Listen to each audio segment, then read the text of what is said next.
Hi there, my name's Kaylyn. I'm a 31-year-old mom to three girls ages 12, 9, and 7. I also work full-time as a medical receptionist, office manager, and billing clerk.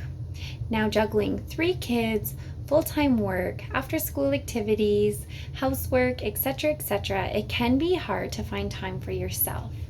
I found Laura a few years back while working on a stress management project during college. I participated in one of Laura's Reiki treatments. I thought at this point in my life I would check in to see what Laura had to offer, and I recently joined one of Laura's virtual self-care series through her Royal Arts Healing Academy. I've also had a one-on-one session with Laura in regards to some support with my daughter. Laura's classes have offered me time for myself, connection with others, new tools to utilize in relationships of all aspects of life, also a push for self-growth. Now, you might say, I'm too busy. How do I make time?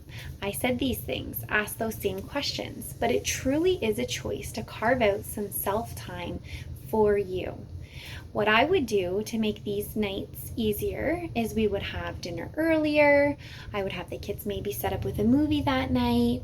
I would make a tea, find somewhere to curl up in the house, whether it was in the house, in my vehicle, in my backyard, anywhere that I could have an hour to 2 hours for some self-time. If you really want this experience, it is so worth it, and you will find the time to make this fit into your schedule. I look forward to my classes now with Laura, my me time, and I also utilize a lot of the tools that I have learned there, especially the check-ins. So thank you so much, Laura.